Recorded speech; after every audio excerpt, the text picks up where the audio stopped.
Presiden ke-8 kita ini menerima warisan. Terima warisan. Warisannya adalah luar biasa. Selama kurang lebih 10 tahun menambah hutang 15.000 kurang lebih. Jadi orang tuh mungkin dalam hal utang memang perlu untuk melihat dari berbagai segi.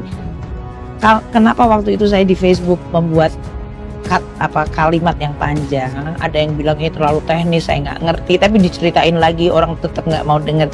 Dia tanya lagi seolah-olah saya belum. Bahkan ada yang meminta saya debat gitu. Poin saya adalah sekarang dalam suasana politik ada yang mempolitisir itu. Dan kalau sudah dipolitisir dianggap utang itu stigma. Padahal dia adalah instrumen, gitu aja. Ya, kalau orang pada bingung dan mempermasalahkan utang, tapi di sisi lain rating kita makin membaik gitu loh. Tapi itu just sedikit aja proof, sedikit aja bukti bahwa di Indonesia utang itu merupakan komoditas politik, bukan instrumen ekonomi. Itu aja. Negara-negara besar hutangnya ada yang 100%, ada yang 200%. Yang paling penting adalah bisa menumbuhkan ekonomi, inflasi ditekan rendah, neraca perdagangan positif, current account positif. Itu semuanya ada di Indonesia. Assalamualaikum warahmatullahi wabarakatuh. Ya, kembali lagi bersama saya di channel Gosip Politik. Lama tak muncul lah, kini Gatot Nurmantio langsung menjelek-jelekan Pak Jokowi dan mengadu domba antara Jokowi dan Prabowo ya melalui isu hutang. Gatot Nurmantio menyebut Jokowi mewarisi banyak hutang ke Pak Prabowo ya. Statement itu menurut saya cukup jahat. Ya, seolah Jokowi memberikan beban yang sangat berat kepada Pak Prabowo ya. Padahal tidak ada masalah sama sekali terkait hutang tersebut dan masih aman ya. Seperti yang diungkapkan oleh Menteri Keuangan Ibu Sri Mulyani. Pada era Jokowi, hutang itu pun dibuat sangat produktif untuk keperluan rakyat Indonesia ya. Tetapi oleh Gatot Nurmantio dan kawan-kawan terus-terusan digoreng untuk menghasut rakyat seolah Indonesia dalam krisis dan untuk membenci Pak Jokowi ya. Padahal yang kita tahu Jokowi sudah tidak menjabat lagi menjadi presiden, tetapi mereka malah terus-terusan menyerang Pak Jokowi. Itu yang menjadi pertanyaan besar. Nah, untuk lebih jelasnya penjelasan dari Ibu Sri Mulyani mari kita simak dulu video berikut ini. Presiden ke-8 kita ini menerima warisan. Terima warisan.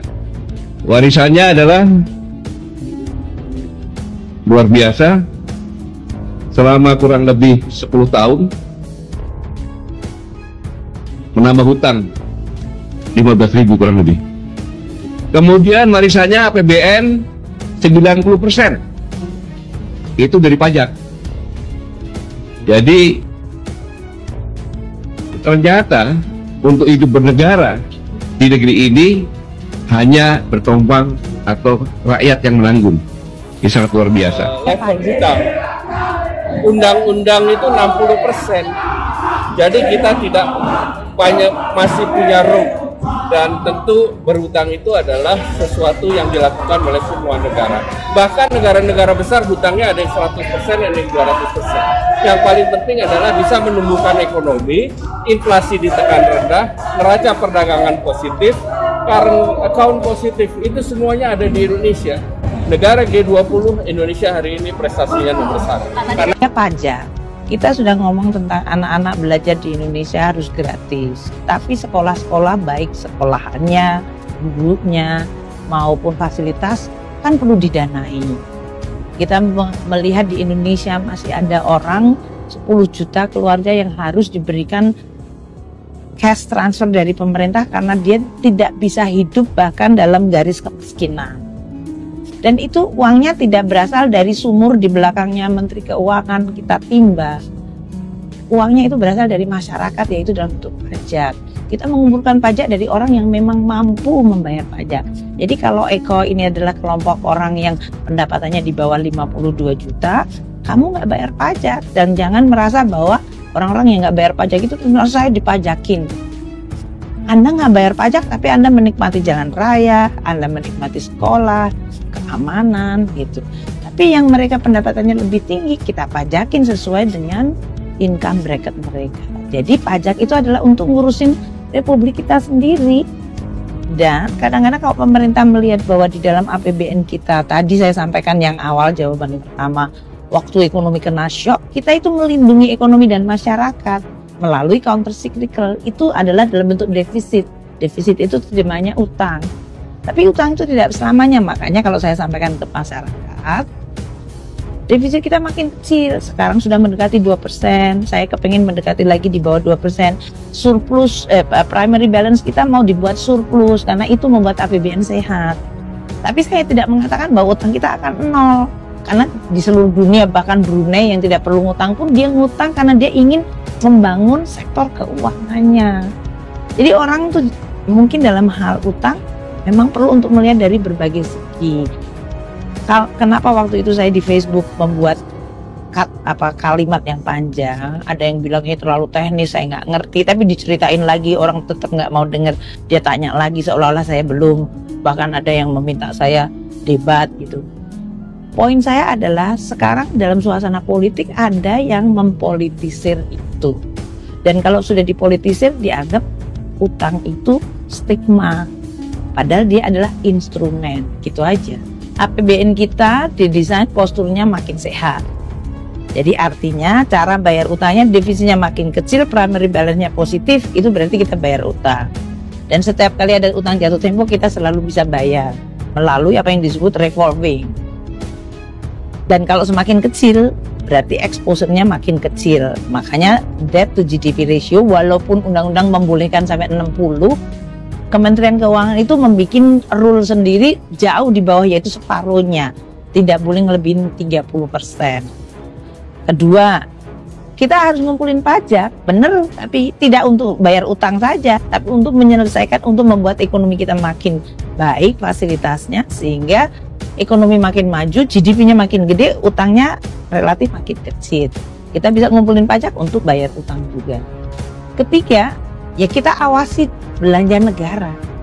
Kalau kita membelanjakan 2.200 triliun, tapi dia tidak menjadi apa-apa, apakah itu sekolah, kesehatan, apakah itu infrastruktur, apakah itu untuk kemiskinan, kita harus sebagai netizen, saya kepengen, ya netizen itu mari sama-sama saya kita ngelototin 2.200 itu, kita cari itu di mana dia.